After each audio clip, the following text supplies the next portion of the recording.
ನಮಸ್ತೆ Karnataka digital book Kannada YouTube ಚಾನಲ್ಗೆ ಸ್ವಾಗತ ಸುಸ್ವಾಗತ. ಗುಜರಾತ್ನ ಅಹಮದಾಬಾದ್ನಲ್ಲಿ ನಡೆದಂತಹ ಈ ವಿಮಾನ ದುರಂತಕ್ಕೆ ಇನ್ನೂ ನಿಖರವಾದ ಕಾರಣ ಏನಂತ ಪತ್ತೆಯಾಗಿಲ್ಲ. ಆದರೆ ವಿಮಾನದಲ್ಲಿದ್ದ 242 ಜನರ ಪೈಕಿ ಓರ್ವ ಪ್ರಯಾಣಿಕ ಮಾತ್ರ ಬದುಕುಳಿದಿದ್ದರಿಂದ ಆ ವಿಮಾನದಲ್ಲಿ ಇದ್ದಂತಹ 241 ಜನರು ಸಾವಿಗೀಡಾಗಿದ್ದಾರೆ.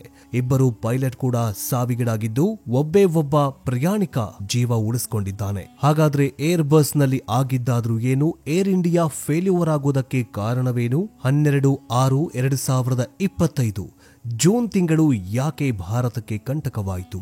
ಬ್ಲ್ಯಾಕ್ ಬಾಕ್ಸ್ ಪತ್ತೆಯಾದ್ರೆ ವಿಮಾನ ದುರಂತಕ್ಕೆ ಕಾರಣ ಸಿಗತ್ತೆ ಅಂತ ಹೇಳಲಾಗತ್ತೆ. ಹಾಗಾದ್ರೆ ಏನಿದು ಬ್ಲ್ಯಾಕ್ ಬಾಕ್ಸ್? ಏರ್ ಇಂಡಿಯಾದ ವಿಮಾನದ ಖರ್ಚು ಎಷ್ಟು? ಒಂದು ವಿಮಾನ ಕ್ರ್ಯಾಶ್ ಆದ್ರೆ ಎಷ್ಟು ನಷ್ಟವಾಗತ್ತೆ ಗೊತ್ತಾ? ಈ ಎಲ್ಲಾ ಕುರಿತಂತೆ ಮಾಹಿತಿಯನ್ನ ಸೈಂಟಿಫಿಕಲಿ ಅಂದ್ರೆ ವಿಜ್ಞಾನದ ರೂಪದಲ್ಲಿ ನಿಮ್ಮ ಮುಂದೆ ಸರಳ ಭಾಷೆಯಲ್ಲಿ ಹೇಳುವ ಪ್ರಯತ್ನ ನಮ್ಮದಾಗಿದೆ. ಈ ವಿಮಾನ ದುರಂತದಲ್ಲಿ 265 ಜನರು ಸಾವಿಗೀಡಾಗಿದ್ದಾರೆ. ಅವರ ಆತ್ಮಕ್ಕೆ ಶಾಂತಿ ಸಿಗೋದಕ್ಕೋಸ್ಕರ ನಿಮ್ಮಲ್ಲಿ ಕಳಕಳಿಯ ವಿನಂತಿ, ಓಂ ಶಾಂತಿ ಅಂತ ಒಂದೇ ಒಂದು ಕಮೆಂಟ್ ಮಾಡಿ. ಜೊತೆಗೆ ವಿಮಾನ ಪ್ರಯಾಣ ಸೇಫ್ ಆಗಿದೆಯಾ, ಸೇಫ್ ಆಗಿಲ್ವಾ ಅನ್ನೋದನ್ನ ಕಮೆಂಟ್ ಮೂಲಕ ತಿಳಿಸಿ. ಬನ್ನಿ ವಿಡಿಯೋವನ್ನ ಶುರು ಮಾಡೋಣ.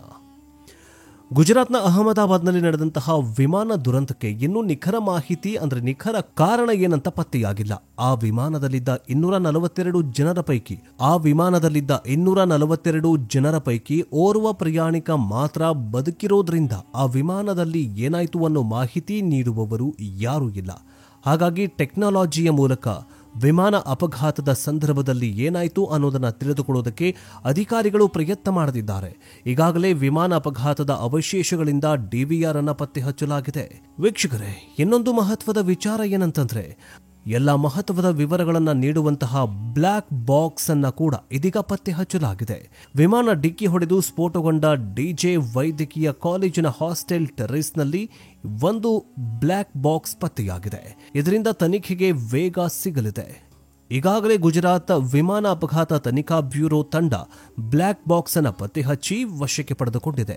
ನಿನ್ನೆಯಿಂದ ಅದಕ್ಕಾಗಿ ಹುಡುಕಾಟ ನಡೆಸಲಾಗ್ತಾ ಇತ್ತು. ಬ್ಲ್ಯಾಕ್ ಬಾಕ್ಸ್ ವಿಮಾನದ ತಾಂತ್ರಿಕ ಸಮಸ್ಯೆ ಮುಂತಾದ ವಿಷಯಗಳ ಮೇಲೆ ಬೆಳಕನ್ನ ಚೆಲ್ಲುತ್ತೆ. ವಿಮಾನ ಡಿಕ್ಕಿ ಹೊಡೆದ ವೈದ್ಯಕೀಯ ಹಾಸ್ಟೆಲ್ನ ಛಾವಣಿಯ ಮೇಲೆ ಈ ಸಾಧನ ಕಂಡುಬಂದಿದೆಯಂತ ವರದಿಯಾಗಿದೆ. ಅಪಘಾತ ಅಂದ್ರೆ ಗುಜರಾತ್ನ ಸರ್ಕಾರದ 40 ಸಿಬ್ಬಂದಿಯ ಸಹಾಯದಿಂದ ಈ ತಂಡವು ಕಪ್ಪು ಪೆಟ್ಟಿಗೆಯನ್ನ ಪತ್ತೆ ಹಚ್ಚಿದೆ.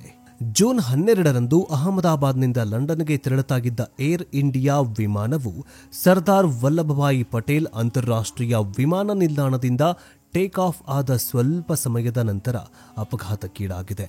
ಬೋಯಿಂಗ್ 7878 ಡ್ರೀಮ್ ಲೈನರ್ ವಿಮಾನ 230 ಪ್ರಯಾಣಿಕರು ಮತ್ತು 12 ಸಿಬ್ಬಂದಿಯನ್ನ ಹೊಂದಿದ್ದು ಒಟ್ಟು 242 ಜನರನ್ನ ಹೊತ್ತು ಲಂಡನ್ಗೆ ಹೊರಟಿತ್ತು. ಅದರಲ್ಲಿ ಒಬ್ಬರು ಮಾತ್ರ ಬದುಕುಳಿದಿದ್ದಾರೆ.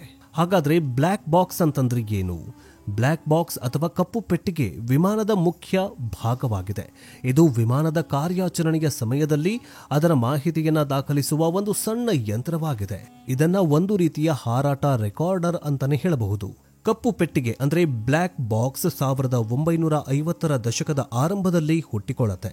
ಇದನ್ನ ವಿಮಾನಯಾನದೊಳಗೆ ಸ್ಫೋಟಕಗಳು, ಬೆಂಕಿ, ನೀರಿನ ಒತ್ತಡ ಮತ್ತು ಹೆಚ್ಚಿನ ವೇಗದ ಅಪಘಾತಗಳನ್ನು ತಡೆಗಟ್ಟುವ ರೀತಿಯಲ್ಲಿ ತಯಾರಿಸಲಾಗಿತ್ತು. ಕಪ್ಪು ಪೆಟ್ಟಿಗೆಯ ಆವಿಷ್ಕಾರವನ್ನ ಆಸ್ಟ್ರೇಲಿಯಾದ ವಿಜ್ಞಾನಿ David Ronald D May Warren ಮಾಡಿದ್ರು. ವಿಮಾನ ಅಪಘಾತದ ಹಿಂದಿನ ಕಾರಣವನ್ನ ಬಹಿರಂಗಪಡಿಸೋದಕ್ಕೆ ಇದನ್ನ ಬಳಸಲಾಗುತ್ತೆ. ಸಾಮಾನ್ಯವಾಗಿ ಕಪ್ಪು ಪೆಟ್ಟಿಗೆಯು 2 ರೆಕಾರ್ಡ್ಗಳನ್ನು ಬಳಸಿಕೊಂಡಿರುತ್ತೆ.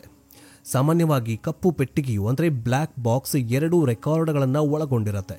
ಪೈಲಟ್ ಧ್ವನಿಗಳು ಮತ್ತು ಕಾಕ್ಪಿಟ್ ಶಬ್ದಗಳಿಗಾಗಿ ಕಾಕ್ಪಿಟ್ ಧ್ವನಿ ರೆಕಾರ್ಡ್ ಮಾಡುತ್ತೆ ಮತ್ತು ಎತ್ತರ, ವೇಗ, ಇಂಜಿನ್ ಒತ್ತಡ ಮತ್ತು ಹಾರಾಟದ ಮಾರ್ಗದ ಡೇಟಾವನ್ನ ಬಳಸಿಕೊಂಡಂತೆ ನಿರ್ಣಾಯಕ ತಾಂತ್ರಿಕ ನಿಯಂತ್ರಣಕ್ಕಾಗಿ ದಾಖಲಾಗುವಂತಹ ಪ್ರತಿಯೊಂದು ಆಗುಹೋಗುಗಳ ಮಾಹಿತಿಯನ್ನ ಈ ಒಂದು ಬ್ಲ್ಯಾಕ್ ಬಾಕ್ಸ್ನಲ್ಲಿ ಇರಿಸಲಾಗಿರುವಂತಹ ಡಿವೈಸ್ನಲ್ಲಿ ರೆಕಾರ್ಡ್ ಆಗತ್ತೆ. ಈಗ ನೀವು ಒಂದು ವಿಚಾರ ಮಾಡಿ, ಬ್ಲ್ಯಾಕ್ ಬಾಕ್ಸ್ ಅಂತಂದ್ರೆ ನಿಜವಾಗಲೂ ಹೇಳಬೇಕಂತಂದ್ರೆ ಈಗ ಪೈಲಟ್ ಏನು ಸಂದೇಶವನ್ನ ಕೊಡ್ತಾ ಇದ್ದಾನೆ ATSಗೆ ಅಥವಾ ಏನೇನು ಸಂಭಾಷಣೆಗಳಾಯಿತು ಅದೆಲ್ಲವನ್ನ ರೆಕಾರ್ಡ್ ಮಾಡ್ಕೊಳ್ಳುತ್ತೆ ಈ ಒಂದು ಬ್ಲ್ಯಾಕ್ ಬಾಕ್ಸ್. ಜೊತೆಗೆ ವಿಮಾನದಲ್ಲಿ ಇಂಚಿಂಚು ಮಾಹಿತಿ ಇರುತ್ತೆ. ಅಂದ್ರೆ ಯಾವ ಸೀಟ್ನಲ್ಲಿ ಪ್ರಯಾಣಿಕ ಏನ್ ಮಾಡ್ತಾ ಇದ್ದಾನೆ, ಎಷ್ಟು ಬಾರಿಗೆ ಟಾಯ್ಲೆಟ್ಗೆ ಹೋಗಿ ಬಂದ, ಎಷ್ಟು ಬಾರಿಗೆ ನಡೆದಾಡ್ದ, ಎಷ್ಟು ಬಾರಿಗೆ ಈ ಗಗನಸಖಿಯರು ಓಡಾಡಿದ್ರು ಅನ್ನುವಂತಹ ಇಂಚಿಂಚು ಮಾಹಿತಿಗಳು ಈ ಬ್ಲ್ಯಾಕ್ ಬಾಕ್ಸ್ನಲ್ಲಿ ಲಭ್ಯವಿರುತ್ತೆ. ಗಗನಸಖಿಯರು ಎಷ್ಟು ಹೆಜ್ಜೆ ನಡೆದ್ರು ಅನ್ನೋದು ಕೂಡ ಬ್ಲ್ಯಾಕ್ ಬಾಕ್ಸ್ನಲ್ಲಿ ರೆಕಾರ್ಡ್ ಆಗಿರುತ್ತೆ. ಅದಕ್ಕೋಸ್ಕರ ಯಾವಾಗ ಒಂದು ವಿಮಾನ ಅಪಘಾತಕ್ಕೀಡಾಗತ್ತೋ ಆ ಸಂದರ್ಭದಲ್ಲಿ ಬ್ಲ್ಯಾಕ್ ಬಾಕ್ಸ್ ಹಾಳಾಗದಂತೆ ಅದನ್ನ ರೆಡಿ ಮಾಡಲಾಗಿರುತ್ತೆ. ಬೆಂಕಿ, ಬಿರುಗಾಳಿ ಜೊತೆಗೆ ನೀರಿನಲ್ಲಿ ಬಿದ್ದರೂ ಕೂಡ ಬ್ಲ್ಯಾಕ್ ಬಾಕ್ಸ್ಗೆ ಏನು ಅಂದರೆ ಏನೂ ಆಗೋದಿಲ್ಲ. ಅದಕ್ಕೋಸ್ಕರ ಅಪಘಾತಕ್ಕೆ ಕಾರಣವಾಗುವಂತಹ ಘಟನೆಗಳನ್ನು ಬಿಚ್ಚಿಡೋದಕ್ಕೆ ಬ್ಲ್ಯಾಕ್ ಬಾಕ್ಸ್ ತನಿಖಾಧಿಕಾರಿಗಳಿಗೆ ಸಹಾಯ ಮಾಡುತ್ತೆ. ಇದು ಕಾಕ್ಪಿಟ್ನಲ್ಲಿ ಮತ್ತು ವಿಮಾನದ ವ್ಯವಸ್ಥೆಗಳಲ್ಲಿ ಏನಾಯಿತು ಅನ್ನೋದನ್ನ ರೆಕಾರ್ಡ್ ಮಾಡಿಕೊಳ್ಳುತ್ತೆ. ಇದು ಕ್ರಿಮಿನಲ್ ಪ್ರಕರಣಗಳಲ್ಲಿ DNA ಸಾಕ್ಷಿಯ ರೀತಿಯಲ್ಲೇ ಕಾರ್ಯನಿರ್ವಹಿಸುತ್ತೆ.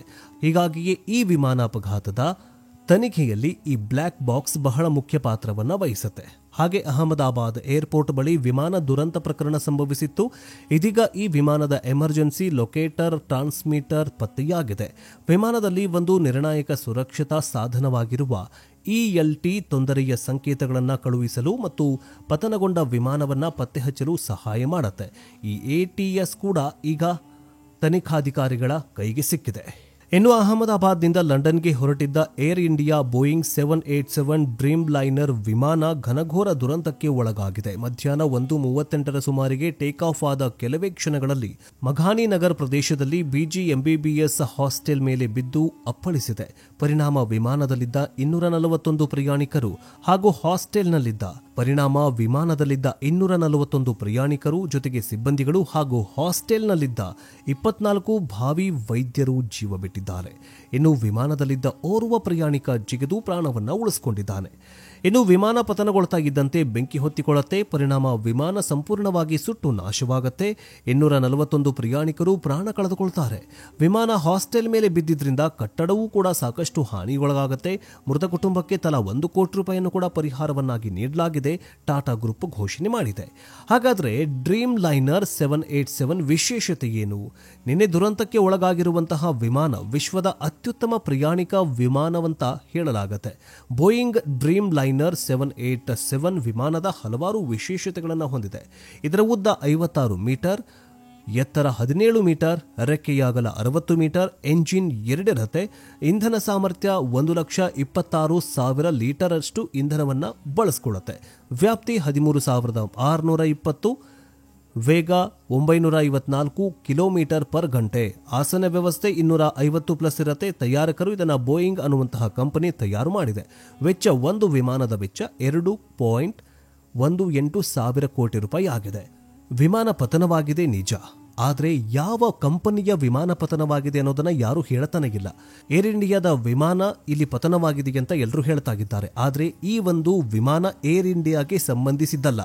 ಇದು ಬೇರೆ ಕಂಪನಿಯಿಂದ ಪಡೆದುಕೊಂಡು ಅದನ್ನ ಇದು ನಡೆಸ್ಕೊಂಡು ಹೋಗ್ತಾ ಇದೆ. ಅಂದ್ರೆ ಬೋಯಿಂಗ್ ಅನ್ನುವಂತಹ ಕಂಪನಿ ವಿಮಾನವನ್ನ ತಯಾರು ಮಾಡತ್ತೆ. 2019 ಮತ್ತು 20ನೇ ಸಾಲಿನಲ್ಲಿ ಬೋಯಿಂಗ್ ವಿರೋಧಗಳು ಕೇಳಿ ಬಂದಿದ್ವು. 2019-20ರಲ್ಲಿ ಸೋಷಿಯಲ್ ಮೀಡಿಯಾದಲ್ಲಿ ಇಫ್ ಬೋಯಿಂಗ್ ನಾಟ್ ಗೋಯಿಂಗ್ ಅನ್ನುವಂತಹ ಕ್ಯಾಂಪೇನ್ ಶುರುವಾಗಿತ್ತು. ಆದ್ದರಿಂದ ಈಗ ಇದೇ ಬೋಯಿಂಗ್ ಈಗ ಮತ್ತೆ ಅಪಘಾತಕ್ಕೀಡಾಗಿದ್ದು ಬೋಯಿಂಗ್ ಕಂಪನಿಯ ದೋಷಗಳು ಈಗ ಎಲ್ಲೂ ಕೂಡ ವಿಷಯಕ್ಕೆ ಬರ್ತಾ ಇಲ್ಲ.